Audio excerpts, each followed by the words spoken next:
Hello my beautiful people and welcome back to my savvy space. Welcome back to my channel. I am Inathi Asavela Mbulawa and happy new year. Happy new year. I hope unyaka simgene kakuhle. So last year 31st of December 2019, my girl was Mama Risha, looked all hot and beautiful and decided, you know what, let me record a video where I share with you some of the lessons that I've learned in 2019. So on the 1st of December, 1st of January, I come home and I'm like, you know what, in for me, let me just edit this video and give it to the people. Guess what? My sound is bad, is poor. I could barely hear what I was saying. Hence, I'm standing in front of the camera today, the 2nd of January 2020, and I'm recording the same video that I recorded on the 31st of December. But you know what they say? It's better late than never. Let's get on to it. But before that, please don't forget to subscribe to this channel, guys. It is absolutely free. You don't pay a cent. Or anything, and please do like this video because I know you like them. You feel me? Because I feel you. And please do comment, share your suggestions, and if you have anything you want to tell me, if you want to tell me that you missed this pretty face, the rich aunt is back, and also share with your loved ones, your family, your friends, and everyone that you come into contact with. So let's get on to it.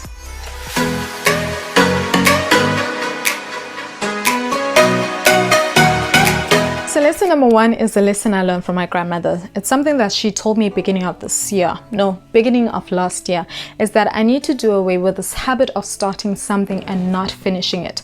And the contributing factor to it was fear. Me fearing that I am not capable or have the brains or the strength to actually go through the whole implementation until I reach close out. So what I would do is that I'd have this idea, which I strongly believe was God inspired. I'd get so excited about it, but when it comes to implementation, I kind of like drag my feet until I end up just putting it aside for another time, and another time can be next year or the other year. So one thing I've learned from that experience is the fact that, you know what, akhondo ebuhlungu njengobona omnye umntu who has exactly the same idea as you doing the most. In a nice time, a flourisha esenza amaholo. And I've come to realize, but you know what, if something is God inspired, if God puts an idea in your mind, trust that the same God who has inspired you to do something is the same God that is able to give you the strength and the wisdom to carry out that project till the end. To save yourself from all the regrets and the pain of seeing someone else living your dream or living your idea, just make sure that you're willing to go through the whole process till the end. Lesson number 2, you can never, and I repeat, you can never please everyone. That thing can be energy consuming. So trying to please everyone is you signing away your happiness. Don't get me wrong, I do not mean that you should not love people, that you should not be generous or kind to people. But if it steals away your joy and your happiness, then I don't see a point. Ayenzi is sense. You cannot make others happy if you are not happy. Your well-being is as much as important as the well-being of others. You know what the Bible says? Love others as you love yourself. So in order to make others happy, even though you cannot make everyone happy, you need to be happy. So lesson number 3, learn to say no. There is virtue in being selfish. Something my professor told me back in varsity. So she was like, imagine yourself walking by the beach and you see someone drowning, like you can't swim. What do? So my answer was, well, obviously I'll do a Christ-like thing and try to save the person. And she was like, no, you can't swim. The only thing that you can do is to go find help, find someone who can actually swim to try and save the person. So that's where virtue of selfishness comes in. If you can't help, it's okay to admit that you can't. And that is something that I was lacking to understand and to do this previous year. So let's talk about the finance side. So I'm that girl who would like to save everyone, even though it meant tapping into my savings. You know, savings most, you don't touch that, you fix it and everything. But it came to a point that I started unfixing my savings and trying to save the whole world. And guess what? I'm left with so little that I've saved this past year. So I had to understand, and unfortunately for me, I had to learn it at the end of the year, that there is absolutely nothing wrong by saying no. There's absolutely nothing wrong by saying, you know what, I'd really love to help, but I can't. Don't try and be MacGyver and try to save the whole world. It's not gonna happen. Otherwise, so another lesson learned is allow every stage of your life to serve its time. Do not be a victim of pressure. Live in the moment. Do not rush to get to another stage. There's time for everything. No rush. So if you're single like me, enjoy being single. Do fun stuff. Travel. This is the perfect time for self-discovery. This is the perfect time to do the things you've always wanted to do. This is the perfect time to work on your dreams. This is the perfect time to learn something about you and to grow yourself spiritually, mentally, and otherwise. So don't be a victim of pressure. There are a lot of people that are pressuring us to get married. Like, hey, can you let me enjoy being single? And they make it seem like being single is just so weird, so abnormal. So do not listen to other people. Enjoy the time, because you do not want to skip a stage or rush a stage, and then when you get to the next stage, you're like, actual fact, I want to go back. So another lesson learned: don't allow people's opinions about you define you. Allow yourself to be you. So growing up, I was a dark-skinned girl. Melanin was just popping, all angles, Lupita Nyong'o vibes. So if you look at me now and you think, girl, you dark, honey, I don't know Buzotini back in the days, but I was teased from being too dark. I was teased for having yellow teeth. And I believed that I wasn't beautiful because being too dark was associated with being ugly. So I grew up believing that I was ugly, and I grew up believing that I can't smile because I do not have white, bright teeth. So I carried that throughout my childhood life, throughout my teenage life, up until varsity. I remember in varsity I had this friend. She's still my friend. She was my roommate back in 2010, and she would tell me every morning when we woke up, Okweti, I was beautiful, and she would give me a hug and a kiss. She was just too mushy. She still is. I don't believe it, even though she told me every day, until one day I sat down, until self-awareness became key in my life, until I sat down and did an introspection. I studied my personality, I studied my strength, I studied my weaknesses, and not only studied them, I embraced them. Until one day I stood in front of the mirror, I looked at myself, and I saw beauty. I saw a beautiful woman that can be anything she has ever wanted to be. I saw a beautiful woman that had a beautiful smile, a magical smile that lights up people's days, that lights up the mood and creates this ooh, hey mood. I saw a woman that had beautiful eyes, and that is the time where I can safely say I started living. I started being me. Now I smile, even though I do not have white teeth.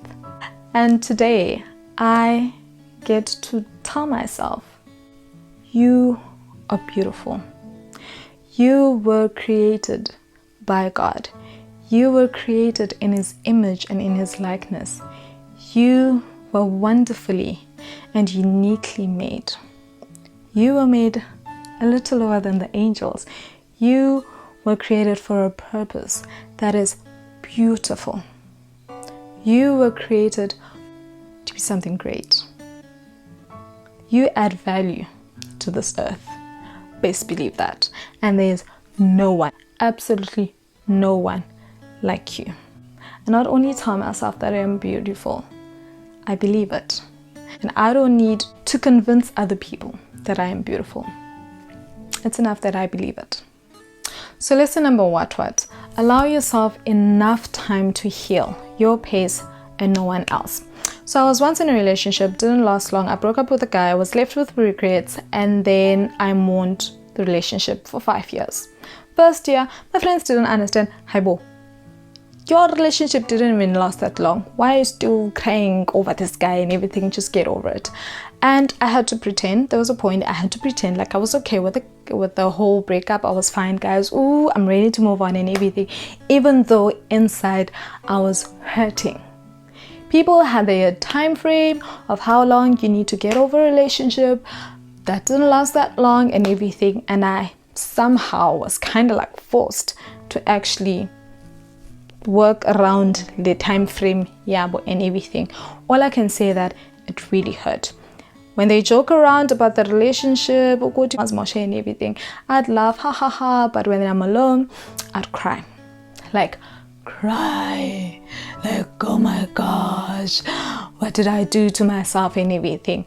But all I can say is that thing is not nice. Stop pretending.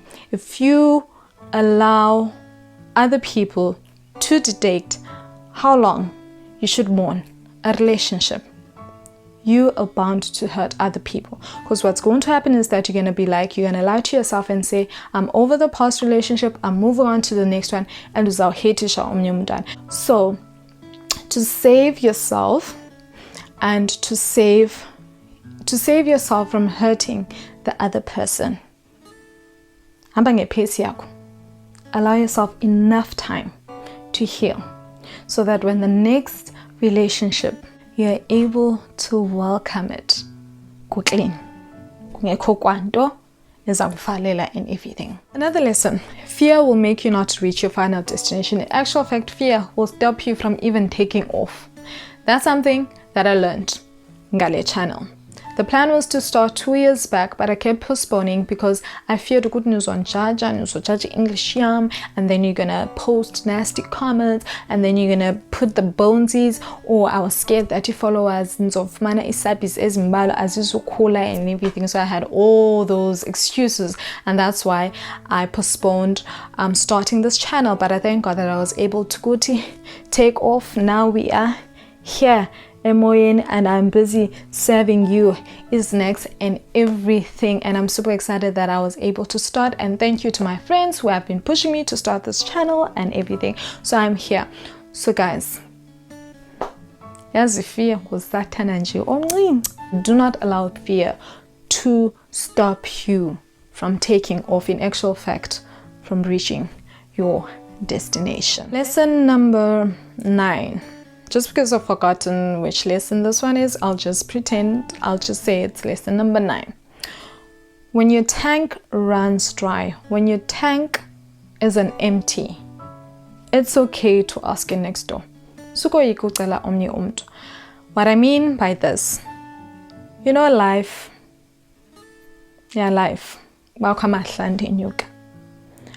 When you are at your lowest, when things are super duper tough, when your spiritual life has gone down the loop, when you can't pray anymore, and when you feel like God has gone all quiet on you, when you feel like when you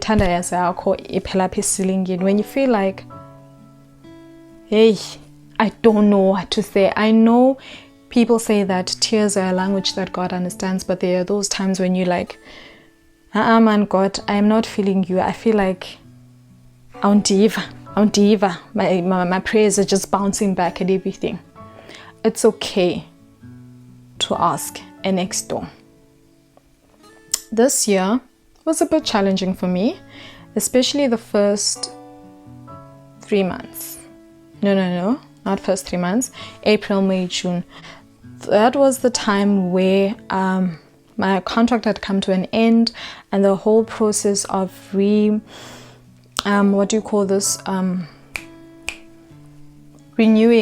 my contract was taking time, and I was not getting paid for 3 months.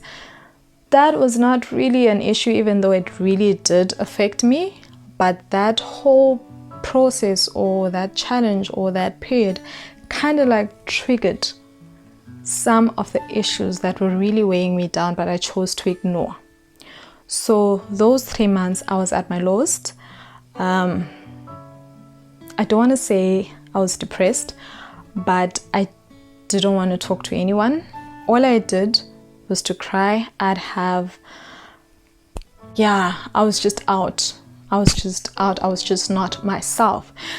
And I didn't want to show people that, because people see me as the strong girl, and because they see me as the strong one, I didn't want people to see me or go to, you know what, now I'm down, I can't pray, I need someone to pray for me, I'm out, I've run go empty no reserve, I go empty and everything, until such a time where I reached out to there's this couple about YouTube recordise.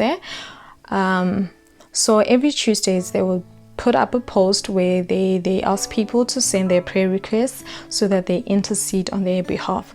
So I decided, you know what, they're strangers, they don't know me, so I'll just send through my prayer requests. And I sent them this long voice note telling them, you know what, I'm tired, this is what's happening, I'm praying to God, I feel like he's not answering me and everything, this is what's happening, it's tough and things are not looking great, I'm broke, blah blah blah, this and that and that and that. And the most amazing thing, I didn't expect them to answer, because I was like, okay, these guys have got like a whole lot of followers and subscribers, so I don't think that they will answer everyone and everything. But the amazing thing is that they responded and they prayed. They sent through a voice note and they prayed for me. It was the most beautiful thing ever.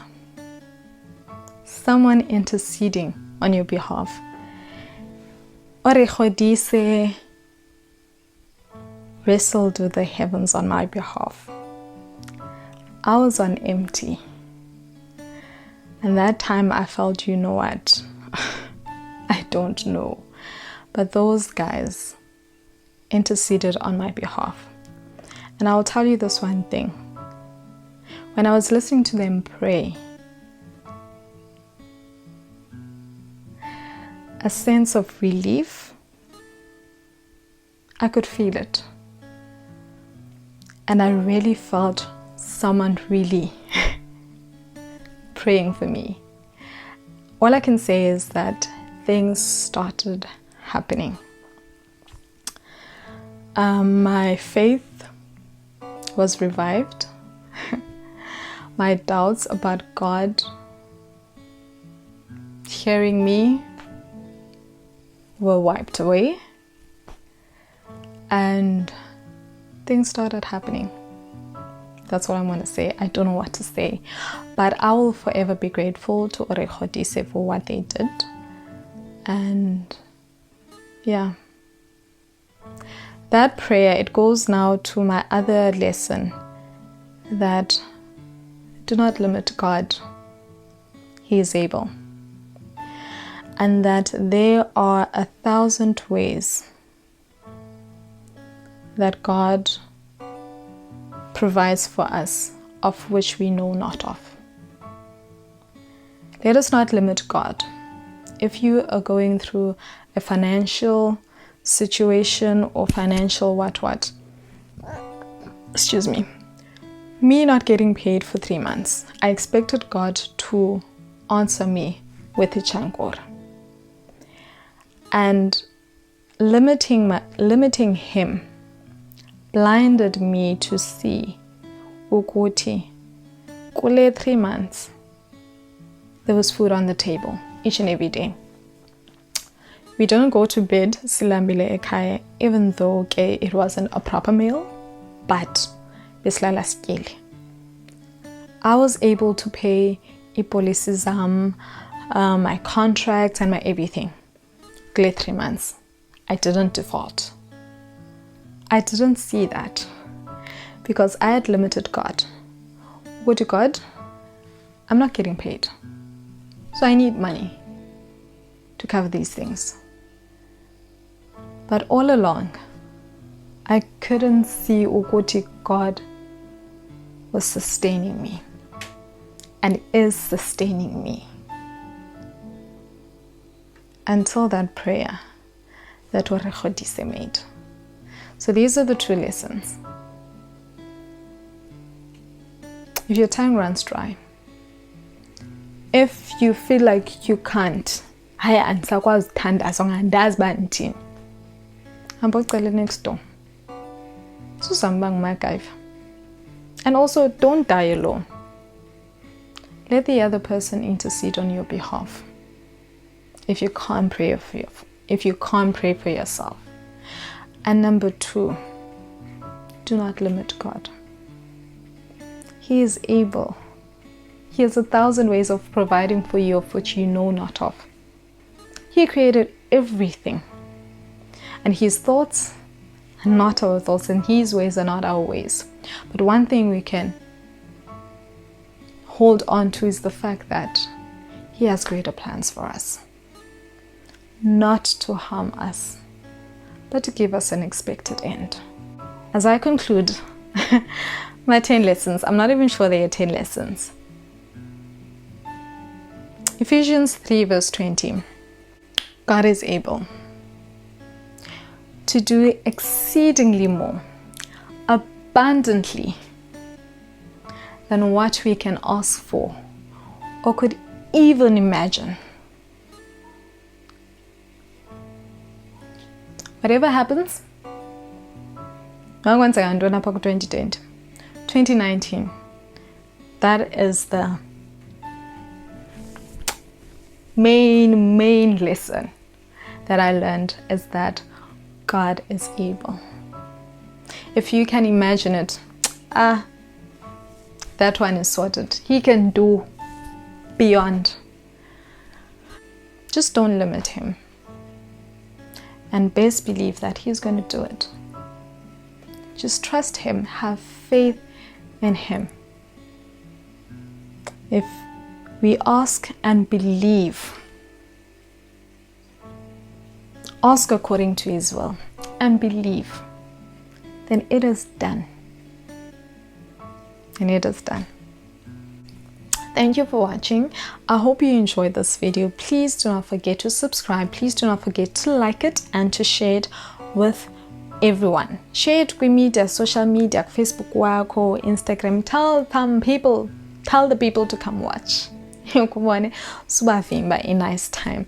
Thank you all for watching, and God bless you. So hey guys, I've been trying to do the, what do you call it, the pouncing cat, I don't know, but I'm struggling. Like, I can't